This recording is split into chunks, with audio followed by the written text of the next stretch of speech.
কিন্তু হাবিবুল্লাহ দুনিয়াতে আসার জন্য ঘোষণা দেওয়া দরকার আছে। আমি যে মাত্র বয়ান করতে বসলাম, আমার নাম কিন্তু ঘোষণা দেওয়া হয়েছে, দিছি কি দেয় নাই? ঘোষণা কিন্তু দেওয়া হয়েছে। আল্লাহ পাক বলেন, আমার হাবিব আমার কাছে বড় দামি, আমার হাবিব পৃথিবীতে আসবে সর্বশেষ নবী হাবিবুল্লাহ, যার পরে কোন নবী নাই, যিনি আখির নবী, বিশ্ব নবী, সমস্ত নবীগণের নবী, সাইয়্যিদুল মুরসালিন, ইমামুল মুত্তাকিন, খাতামুন নবীন মুহাম্মদুর রাসূলুল্লাহ সাল্লাল্লাহু আলাইহি ওয়াসাল্লাম এই নবী দুনিয়াতে আগমন করবেন। ওই নবীকে ঘোষণা যিনি দিবেন, আল্লাহ পাক আরেকজন নবী ঠিক করলেন, তার নাম হলো হযরত ঈসা আলাইহিস সালাতু ওয়াস সালাম। হযরত ঈসা পয়গম্বর আল্লাহ পাক সূরা সাফফার মধ্যে আয়াত নাযিল করে জানিয়ে দিলেন, ওয়া ইন ক্বালা ঈসা ইবনু মারইয়াম ইয়া বানি ইসরাঈলা ইন্নী রাসূলুল্লাহি ইলাইকুম মুসাদ্দিকান লিমা বাইনা ইয়াদাইয়া মিনাত তাওরাতি ওয়া মুবাশশিরান বিরাসূলি ইয়াতি মিন বা'দি ইসমুহু আহমদ। ঈসা পয়গম্বর তার উম্মতদেরকে ঘোষণা দিয়ে দিলেন, আমি একজন তোমাদের নবী, আমার পরে আরেকজন নবী আসবে, ওই নবীর নাম হবে আহমদ। কি নাম হবে? আহমদ।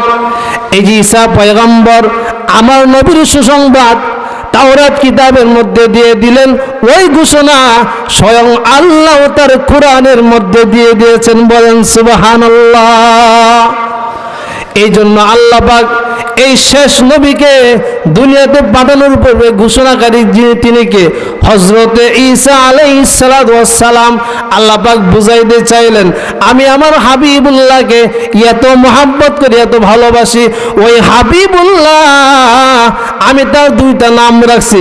কয়টা নাম রাখছি? দুইটা নাম। একটা নাম হলো আহমদ, আরেকটা নাম হলো মুহাম্মদ। আহমদ শব্দের অর্থ হইল সবচাইতে প্রশংসাকারী, সবচাইতে কি? প্রশংসাকারী। এই জন্য রাসূল বলেন, কাল কিয়ামতের কঠিন ময়দানে যখন সকল মানুষ যখন পেরেশানি হয়ে যাবে, কিয়ামতের কঠিন ময়দানে আল্লাহ রাব্বুল আলামিন যেদিন বড় রাগ হয়ে যাবেন, আল্লাহ পাকের রাগকে, গুসাকে থামানোর জন্য আল্লাহর নবী সাল্লাল্লাহু আলাইহি সাল্লাম মাকামে মাহমুদের মধ্যে সিজদায় পড়ে পড়ে এমন প্রশংসা করবি, যেই প্রশংসা পৃথিবীতে কেউ করে নাই। আল্লাহর নবী এমন প্রশংসা করবি, এই প্রশংসা শোনার পরে আমার আল্লাহ পাকের রাগটা থেমে যাবে। এই রাগ থামার কারণে কোটি কোটি গুনাহগার উম্মতকে আল্লাহর তৈরি জান্নাতের মেহমান বানিয়ে দিবে। আরো আসতে গেল সুবহানাল্লাহ। তাহলে আহমদ নামের এই হলো একটা ব্যাখ্যা। এবার আসেন মুহাম্মদ। মুহাম্মদ শব্দ হলো প্রশংসিত। কি অর্থ? প্রশংসিত। এই পৃথিবীতে এমন কোনো ব্যক্তি নাই যে ব্যক্তির প্রশংসা সব জায়গায় চলে। মোদির প্রশংসা চলে ইন্ডিয়াতে, প্রত্যেক প্রেসিডেন্টের প্রশংসা চলে প্রত্যেক জায়গায়, কিন্তু আল্লাহ পাক আপনি আমাকে এমন একটা নবীর উম্মত আল্লাহ বানাইছে যেই নবীর প্রশংসা সব জায়গায় চলে।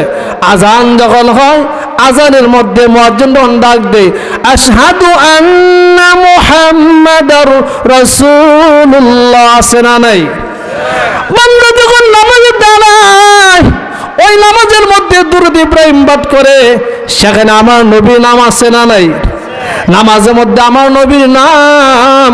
আবার নামাজ শুরু হওয়ার সর্বপ্রথম মুয়াজ্জিন যখন ইকামত দেয়, সেখানে আমার নবীর নাম আছে না নাই? এই আজান কি শুধু গোয়ালকান্দি হয়, না শুধু ময়মনসিংহ হয়, না শুধু বাংলাদেশে হয়? এই পৃথিবীর যেখানেই মুসলমান সেখানেই কিন্তু আজান হয়। তাহলে আমার নবীর নাম পৃথিবীর এক প্রান্ত থেকে অপর প্রান্ত সব জায়গায় আমার নবীর নামের প্রশংসা আছে না নাই?